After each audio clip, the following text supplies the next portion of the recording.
Selamat siang teman-teman. Siang.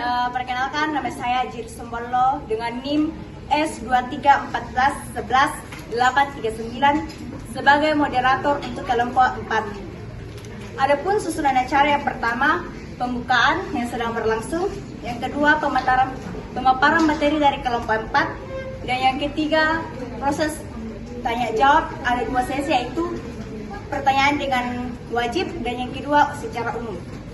Untuk kelompok 4, persilakan. Perkenalkan, nama saya Tresya Risi Semunga dengan NIM S23841782. Perkenalkan, nama saya Rizka Kanisa dengan NIM S53031701. Perkenalkan, nama saya Reliati Datu Kombong, NIM 23138183. Terima kasih. Perkenalkan, nama saya Selina Tipali dengan NIM S23761774. Perkenalkan, nama saya Weni Yanti Abdullah Sambo, NIM 23861784. Terima kasih. Perkenalkan, nama saya Agatha Patricia Dista dengan NIM S230119699. Perkenalkan, nama saya Resli Sampialang dengan NIM 23721710. Perkenalkan, saya Jenika Pengadatu dengan NIM S23381736. Perkenalkan, nama saya Maya Fatia Kandidatu dengan NIM 23971795. Terima kasih. Perkenalkan, nama saya Grisha Bunga dengan NIM 2314311841. Terima kasih. Perkenalkan, saya Snapper Rewang dengan NIM 23111709. Ya baik, dan ini kami membawakan materi mengenai implementasi pendidikan kesehatan. Nah, sebelum masuk materi, saya ingin menjelaskan mengenai implementasi pendidikan kesehatan. Nah, pada dasarnya, implementasi pendidikan kesehatan itu merupakan tindakan seorang perawat atau tindakan seorang tenaga kesehatan untuk memberikan penyuluhan kepada masyarakat. Pengertian pendidikan kesehatan. Nah, di sini pendidikan kesehatan itu merupakan sejumlah pengalaman yang berpengaruh, menguntungkan secara kebiasaan, sikap, dan pengetahuan. Ada hubungannya dengan kesehatan perorangan, masyarakat, dan bangsa. Pendidikan kesehatan itu menurut perawat, pendidikan kesehatan adalah proses untuk peningkatan kemampuan masyarakat dalam memelihara dan meningkatkan kesehatan. Sedangkan keperawatan, pendidikan kesehatan adalah merupakan satu bentuk intervensi keperawatan yang mandiri untuk membantu klien, baik individu, kelompok, maupun masyarakat dalam mengatasi masalah kesehatannya melalui kegiatan pembelajaran. Kemudian tujuan pendidikan kesehatan, tujuan utamanya adalah agar orang mampu menerapkan masalahnya dan kebutuhan mereka sendiri, mampu memahami apa yang dapat mereka lakukan terhadap masalahnya dengan sumber daya yang ada pada mereka, ditambah dengan dukungan dari luar, dan mampu memutuskan kegiatan yang tepat guna untuk meningkatkan hidup sehat dan kesejahteraan masyarakat. Ruang lingkup pendidikan kesehatan. Ruang lingkup pendidikan kesehatan dapat dilihat dari berbagai dimensi sasaran pendidikan kesehatan. Yang pertama, sasaran pendidikan kesehatan terbagi menjadi 3, yaitu individu dengan sasaran individu, kedua kesehatan kelompok dengan sasaran kelompok, ketiga kesehatan masyarakat dengan sasaran masyarakat, kedua tempat pelaksanaan kegiatan. Yang pertama, pendidikan kesehatan di sekolah dilakukan dengan sasaran murid yang pelaksanaannya dalam upaya kesehatan sekolah. Yang B, pendidikan kesehatan di pelayanan kesehatan dilakukan di pusat kesehatan, balai kesehatan, rumah sakit umum, maupun khusus dengan sasaran pasien. C, pendidikan kesehatan di tempat-tempat kerja dengan sasaran guru dan karyawan. Yang ketiga, tingkat pelayanan kesehatan. Bagian A, promosi kesehatan. Misalnya dalam lingkungan pemeriksaan kesehatan berkala, peningkatan gizi, dan kebiasaan hidup sehat. Bagian B, perlindungan khusus. Misalnya tentang imunisasi secara perlindungan terhadap penyakit anak maupun dewasa. Bagian C, diagnosa dini dan pengobatan segera. Kegiatan pada tingkat ini misalnya pencegahan, meliputi pencarian kasus individu, survei penyarian kasus, penyembuhan dan pencegahan berlanjutnya proses penyakit, pencegahan menular dan komplikasi. Bagian D, pembatasan cacat. Pada tingkatan ini pendidikan kesehatan diperlukan. Bagian D, pembatasan cacat. Pada tingkat ini pendidikan kesehatan diperlukan karena masyarakat sering didapat tidak mau melanjutkan pengobatannya sampai tuntas atau tidak mau melakukan pemeriksaan dan pengobatan penyakitnya secara tuntas. Pada tingkat ini kegiatan meliputi perawatan untuk menghentikan penyakit, pencegahan komplikasi lebih lanjut. Bagian E, rehabilitasi. Pada tingkat ini pendidikan kesehatan diperlukan karena setelah sembuh dari suatu penyakit tertentu, seorang mungkin menjadi cacat. Untuk memulihkannya itu diperlukan latihan-latihan. Berikutnya pentingnya pendidikan kesehatan. Yang pertama, tercapainya perubahan perilaku individu, keluarga, dan masyarakat dalam membina dan memelihara perilaku sehat dan lingkungan sehat. Yang kedua, terbentuknya perilaku sehat pada individu, keluarga, masyarakat yang sesuai dengan konsep hidup sehat, sehingga dapat menurunkan angka kesakitan dan kematian. Yang ketiga, agar orang mampu menerapkan masalah dan kebutuhan mereka sendiri, mampu memahami apa yang mereka dapat lakukan terhadap masalahnya dengan sumber daya yang ada pada mereka ditambah dukungan dari luar. Proses pendidikan kesehatan. Pokok dari proses pendidikan kesehatan adalah proses belajar. Kegiatan belajar terdapat 3 persoalan pokok, yaitu yang pertama, persoalan masukan atau input adalah menyangkut sasaran belajar, yaitu individu, kelompok atau masyarakat yang sedang belajar itu sendiri dengan berbagai latar belakang. Yang kedua, persoalan proses adalah mekanisme dan interaksi terjadinya perubahan kemampuan atau perilaku pada diri subjek. Yang ketiga, subjek di dalam proses ini terjadi pengaruh timbal balik antara lain subjek belajar, pengajar, alat bantu belajar, dan materi atau bahan yang dipelajari. Yang ketiga, persoalan keluaran atau output merupakan hasil belajar, yaitu kemampuan atau perubahan perilaku dari subjek belajar. Terima kasih. Metode atau strategi pendidikan kesehatan. Yang pertama, kode ceramah. Yang kedua, kode diskusi kelompok. Yang ketiga, metode demonstrasi, menyajikan prosedur atau tugas, cara menggunakan alat, dan cara berinteraksi.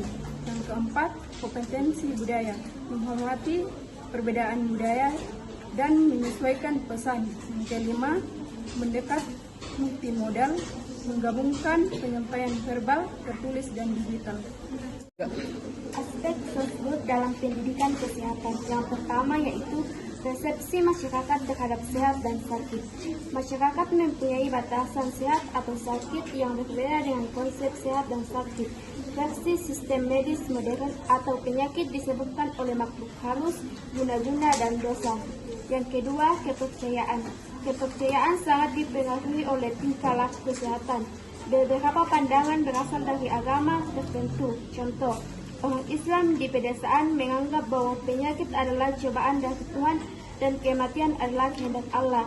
Jadi sulit menyerahkan untuk melakukan pengobatan saat ini.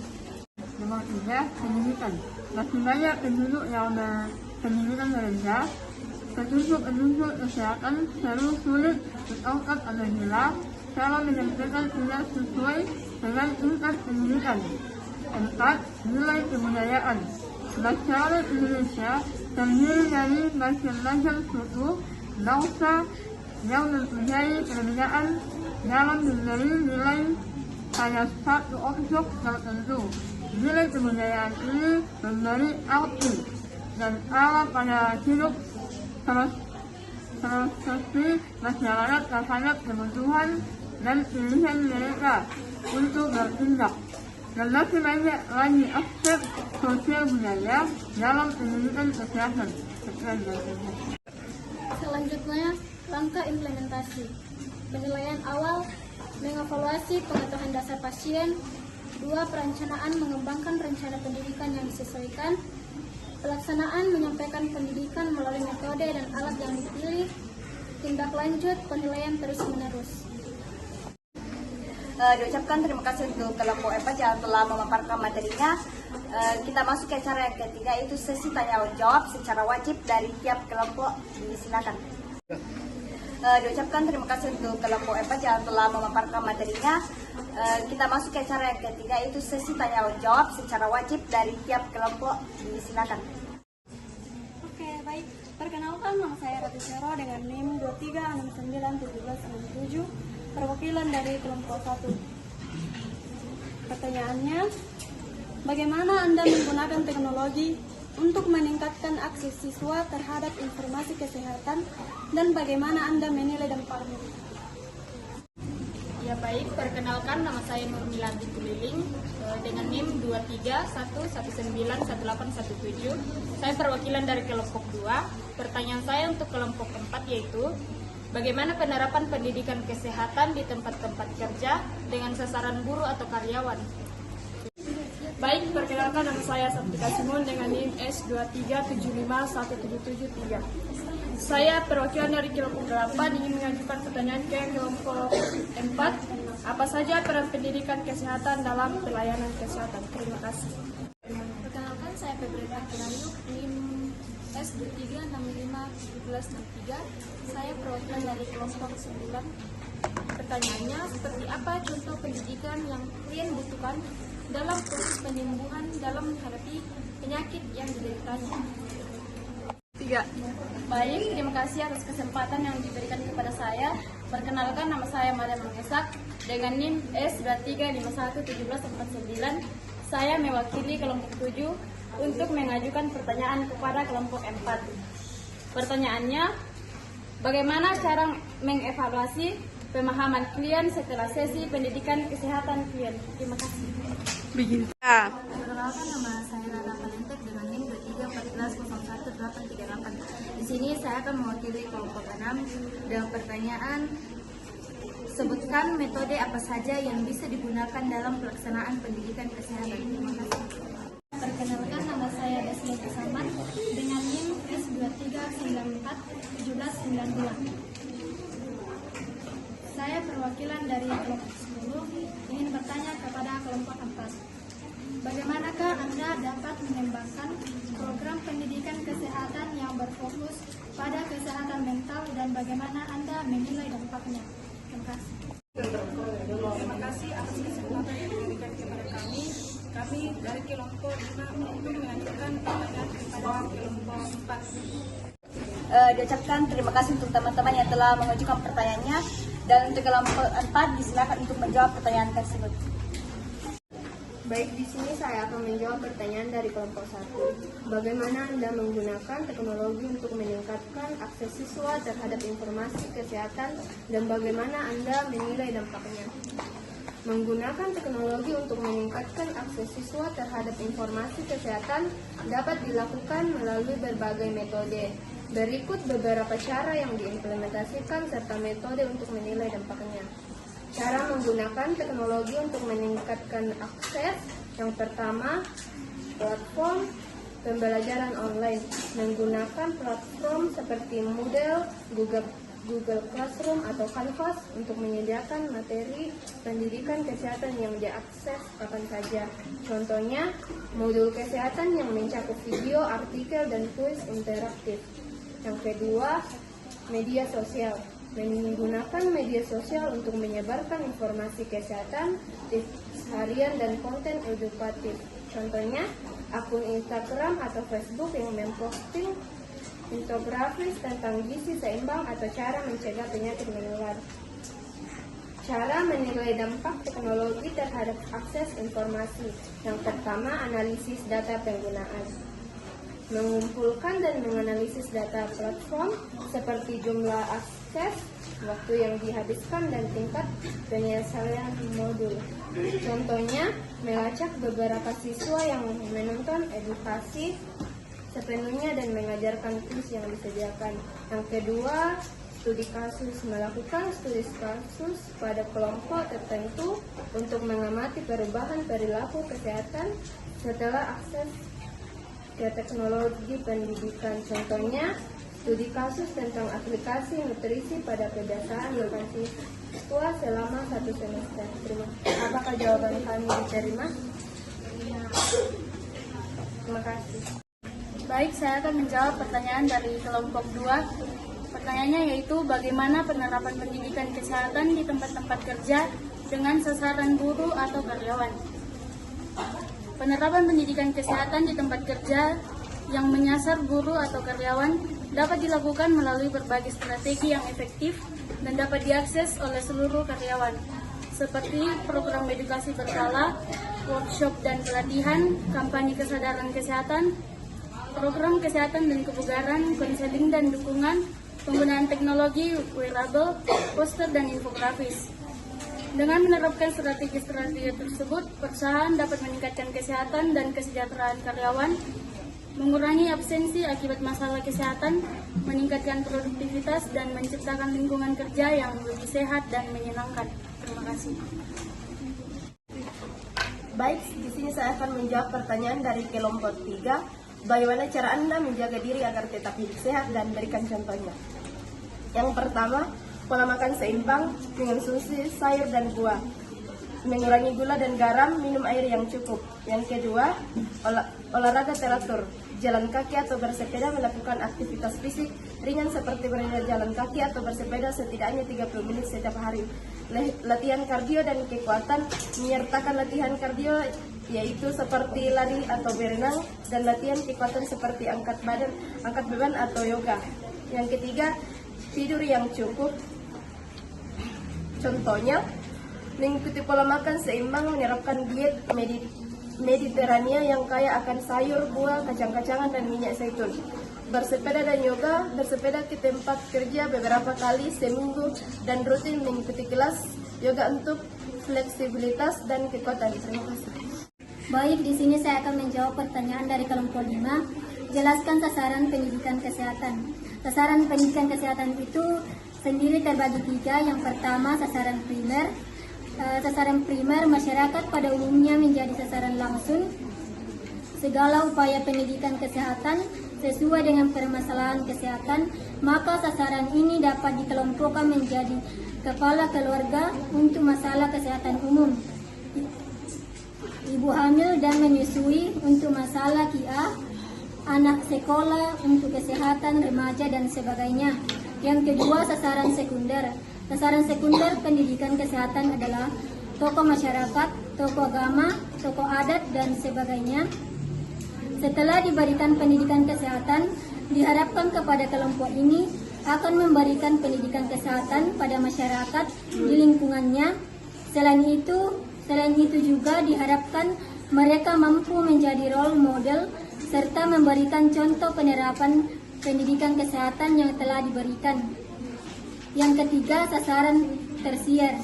Sasaran tersier dari pendidikan kesehatan adalah pembuat keputusan atau penentu kebijakan sesuai dengan ruang lingkup pendidikan kesehatan, misalnya lingkup rukun tetangga, rukun warga, dusun, desa, kecamatan, kabupaten, dan lain sebagainya.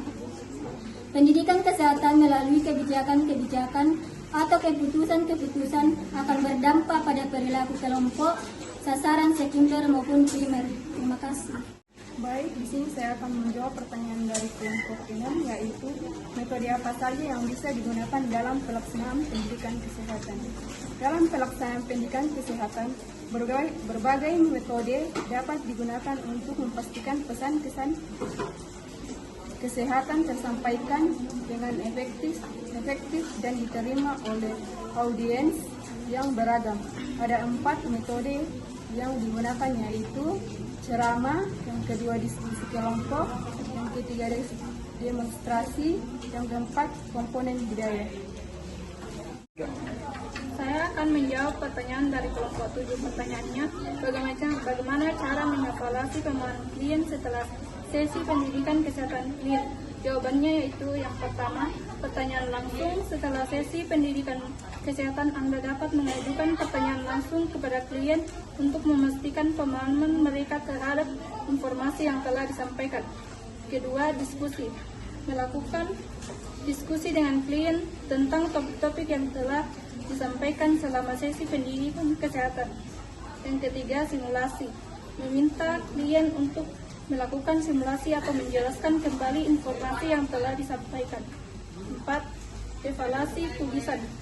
Meminta klien untuk menulis ringkasan atau poin-poin yang telah mereka pahami setelah sesi pendidikan kesehatan. Yang kelima, kuis atau tes singkat. Memberikan kuis atau tes singkat kepada klien untuk mengukur pemahaman mereka terhadap materi yang disampaikan. 3. Baik, saya akan menjawab pertanyaan dari kelompok 8. Soalnya, apa saja peran pendidikan kesehatan dalam pelayanan kesehatan? Pendidikan kesehatan memainkan peran penting dalam pelayanan kesehatan dengan berbagai cara yang signifikan. Berikut adalah beberapa peran utamanya. 1. Promosi kesehatan. 2. Pencegahan penyakit. 3. Manajemen penyakit. 4. Peningkatan kepatuhan pengobatan. 5. Pemberdayaan pasien. 6. Peningkatan kualitas hidup. 7. Pengurangan biaya perawat kesehatan. 8. Pengetahuan tentang sumber daya kesehatan. 9. Mendukung kesehatan masyarakat. 10. Pengembangan kebijakan kesehatan. Dan yang terakhir, mengurangi stigma dan meningkatkan kesadaran. Apakah ada sanggahan atau tambahan?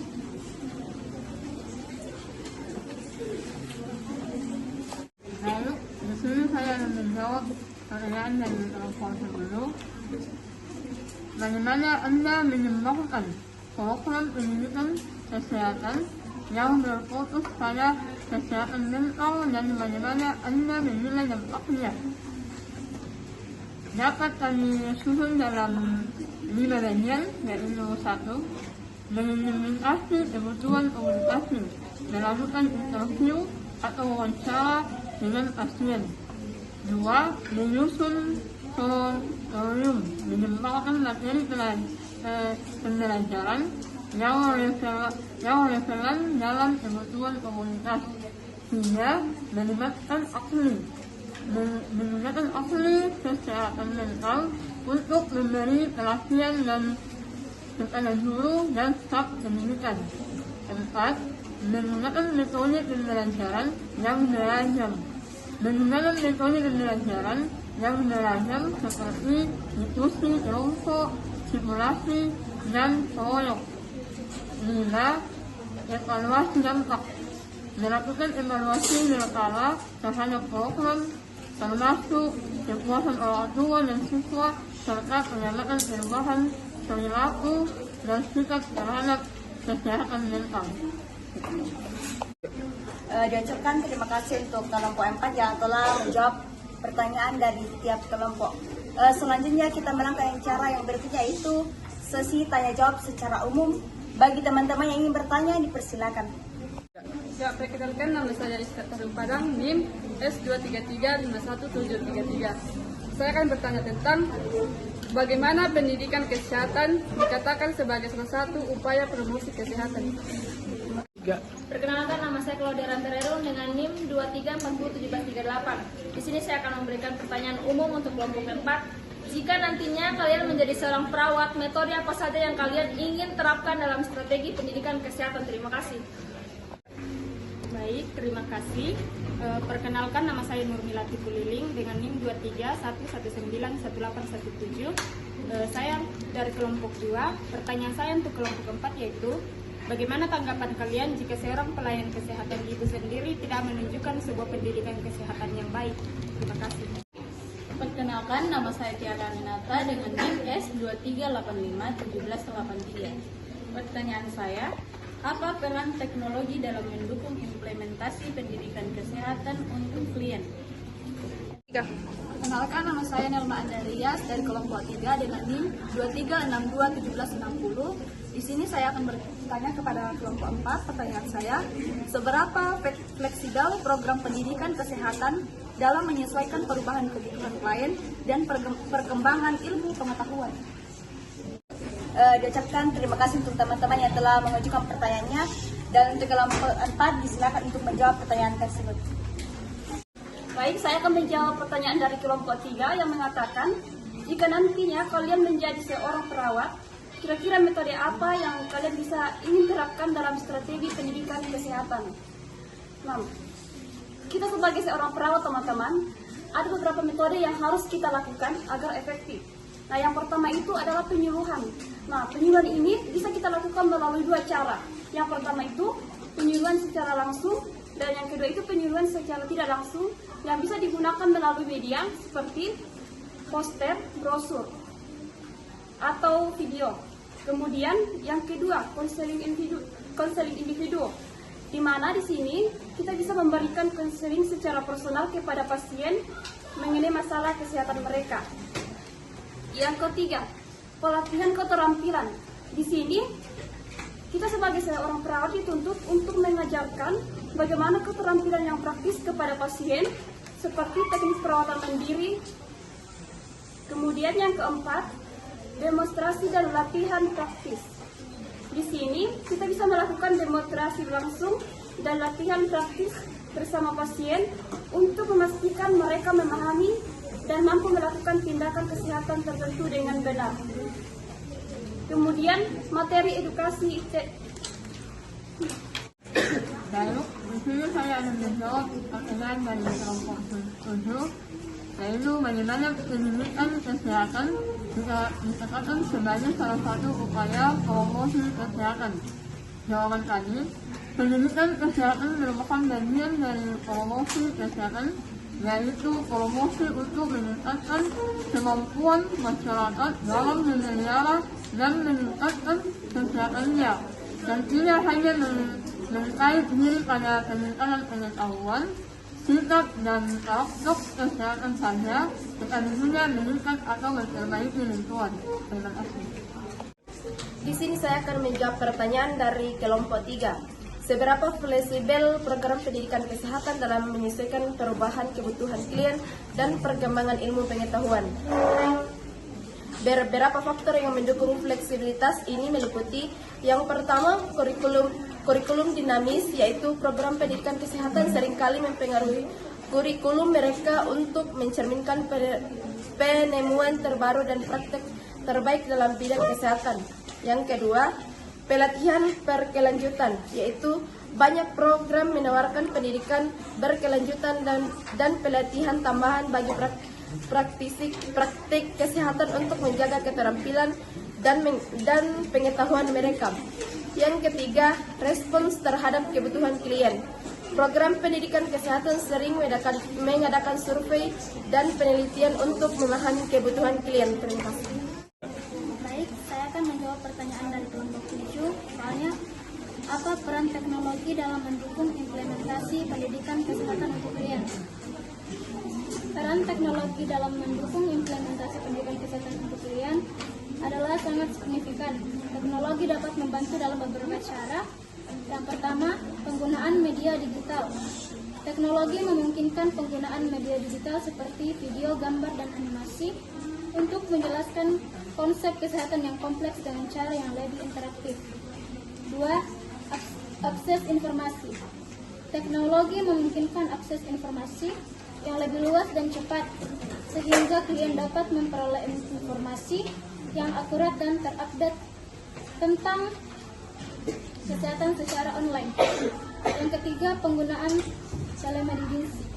Teknologi memungkinkan penggunaan telemedicine yang memungkinkan konsultasi online dengan dokter spesialis, sehingga klien dapat memperoleh bantuan medis tanpa harus melakukan kontrak fisik. 4. Penggunaan aplikasi. Teknologi memungkinkan penggunaan aplikasi edukasi yang dapat membantu klien memahami konsep kesehatan dengan cara yang lebih interaktif. Yang kelima, penggunaan sistem informasi. Teknologi memungkinkan penggunaan sistem informasi yang dapat membantu dalam pengumpulan, analisis, dan penggunaan data untuk meningkatkan pelayanan kesehatan dan pendidikan. Terima kasih. Kesimpulan dari materi kami adalah implementasi pendidikan kesehatan klien merupakan komponen-komponen penting dalam pelayanan kesehatan yang maksimal dan berkualitas dengan pendekatan yang tepat dan strategi yang sesuai, dan tercapai peningkatan kesehatan dan kesejahteraan klien. Diharapkan klien dapat membuat keputusan yang lebih baik dan tepat mengenai kesehatan klien. Demikianlah pemaparan materi dari kelompok 4. Jika ada kesalahan kata dan bahasa, mohon dimaklumi dan dimaafkan. Terima kasih.